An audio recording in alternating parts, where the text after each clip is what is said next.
A very good afternoon to all our viewers. You're watching Lunchtime News on MTV Sports, coming to you live and direct from the Newsfirst studios here in Colombo. With me, Joel Outskun. Let's first take a look at the headlines for this afternoon. Demonstration demanding the resignation of Chief Justice Mohan Peiris. Peshula Jayaratne sworn in as the Chief Minister of the North Central Province. Rapid increase in the number of dengue cases in the Colombo district. Let's now move on to these stories in detail. The demonstration, which was launched this morning demanding the resignation of Chief Justice Mohan Peiris, was underway opposite the premises of the Supreme Court. The demonstration commenced with the participation of several lawyers and trade union representatives this morning.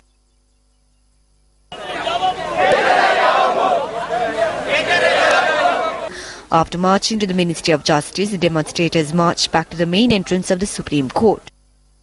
According to our correspondent, the demonstration hampered vehicular movement in the area. We know that when the President took oath, Mohan Peiris was not called for the swearing-in. Neither was he invited for the Attorney General Department's 125th anniversary celebration. We know that he is the chairman of a bank. We also know that he wasn't appointed in a proper manner. Neither was its 43rd Chief Justice Shirani Bandaranaike lawfully removed. He wasn't appointed in a proper manner, but in a very corrupt manner. If you look at it, from the time he was appointed, the judiciary has not at any instance acted independently. This is a fraudulent appointment.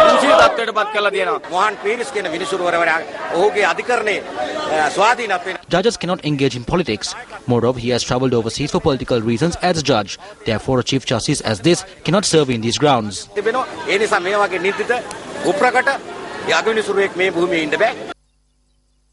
As you have seen, thousands of people have been protesting today on the continuation of Chief Justice Mohan Peiris as the Chief Justice.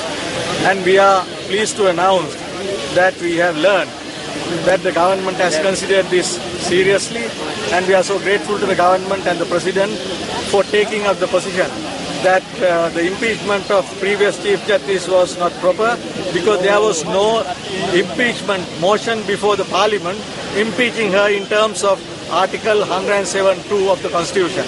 And we therefore expect that the status quo will be maintained, and you can now expect the independence of judiciary from now onward. PB Dissanayake assumed duties today as the Governor of the North Central Province. He assumed duties at the Governor's office at the Anuradhapura District Secretariat.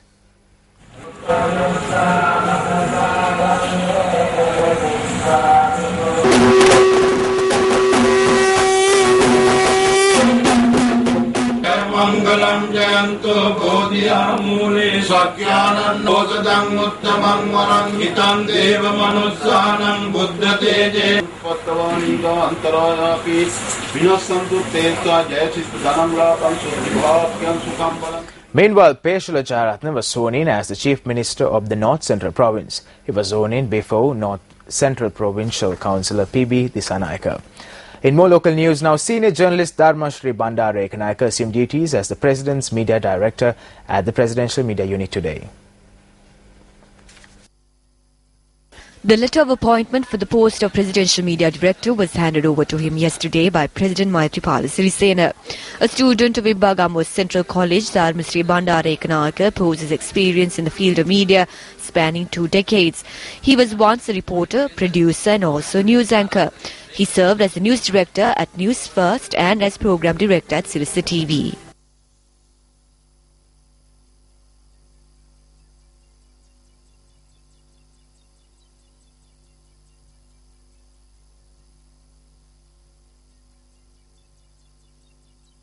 Association of Graduate Employees say that necessary action must be taken against the employees of the Ministry of Economic Development. They state that the present government did not follow a proper procedure when removing employees who were appointed through the government list from the Ministry of Economic Development. We are not against the Ministry of Economic Development being abolished. There are close to 20,000 state employees, which include 16,000 graduate employees who were affected. They need to be provided job security and be given formal employment. However, state officers have not taken a proper decision with regard to this. There was no clear solution given by the administration. Therefore, speedy measures must be taken to address this issue.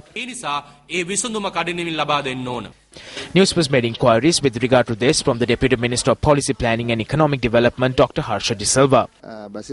Minister Basil has fled the country. It is also unfortunate to note that the Secretary has also fled the ministry after the elections. The Ministry of Economic Development was not handed over in a proper manner. Employees were not given clear responsibilities. All graduate employees will be given employment attached to the government. Therefore, we need not fear as to what would happen to their employment. We will be giving them a satisfied employment, which will include them being an enormous catalyst for a fruitful economic development than ever before. There need not to be any discomfort or fear.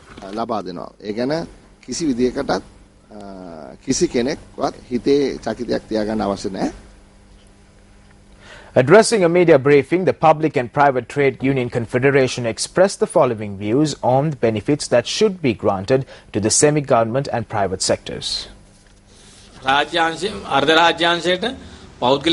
No agreements or recommendations have been mentioned regarding the concessions that should be granted to the semi-government and private sectors in this 100-day program. It is a very disappointing fact. As the private sector, we put forward several proposals, of which one is to allocate a benefit of 5,000 rupees from the budget.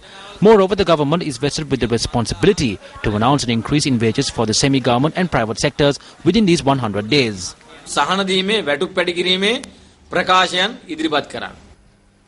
Minister of Buddha Sasana, Public Administration and Democratic Governance, Karu Jayasuriya, says that a commission will be established which will facilitate to bring about an independent state service in the country.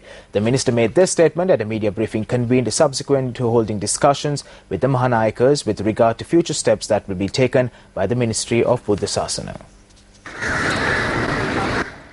Subsequent to paying homage to the sacred tooth relic, Minister Karu Jayasuriya met with the chief incumbent of the Siam sect of the Malwada chapter, Venerable Thibatwe Sri Sumangala Thera. Ministry secretaries attended political meetings and lit oil lamps, and so did several police officers. This is wrong. It does not matter for which party it was, but it is wrong. The State Service Commission, Police Commission and Judicial Service Commission will be established to the 17th Amendment to remove these officials from politics. Thereafter, Minister Karu Jayasuriya called on the chief incumbent of the Askari chapter, Venerable Udugamasri Buddharakita Thera.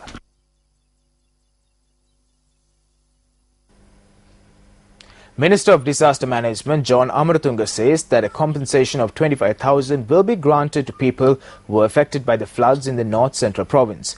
The minister made this statement while on a tour to the North Central Province. Moving on to more local. The minister visited Pavitrapura Anuradhapura met with the people who were affected by the recent floods while on his tour yesterday.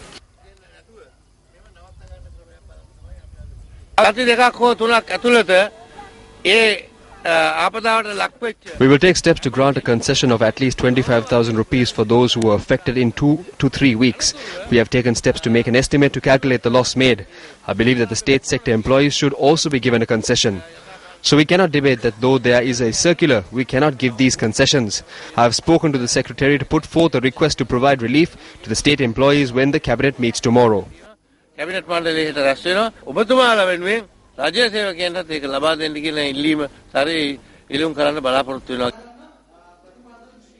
Meanwhile, a meeting was held at the Polonnaruwa Election Secretariat with regard to the construction of houses which were damaged due to the recent floods. The meeting was held under the auspices of the minister with the participation of Chinese Ambassador Wu Chinakao. We, as Chinese government, the short-term solution is that we have promised to provide materials to help the people who are affected by the flood disaster. The amount will be $3 million US dollars. We are preparing the materials and we will transport the materials by plane. So this one will arrive in Sri Lanka very soon. Very soon. Touching on one of our headline-making stories this afternoon, a drastic increase in the number of dengue cases has been recorded in the Colombo district. Now, Chief Medical Officer of the Colombo Municipal Council, Dr. Ruan Bijamunu, said that even though dry weather conditions prevail in the country, there is an imminent threat of the spread of dengue epidemic. Though there is a dry weather condition prevalent in the Colombo city, we do see a rise in the number of dengue cases. Thrown out containers with stagnant water, which is safe haven for the breeding of dengue mosquitoes, can be mostly seen in the Colombo North and Colombo Central areas. It is with great urgency that I request the general public to spare a few minutes to search your own area for dengue breeding grounds and destroy them.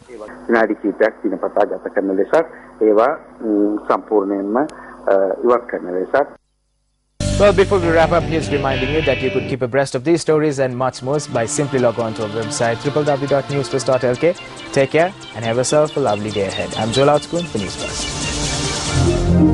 Hotline 0114-896-896. www.newsfirst.lk. Feedback at newsfirst.lk.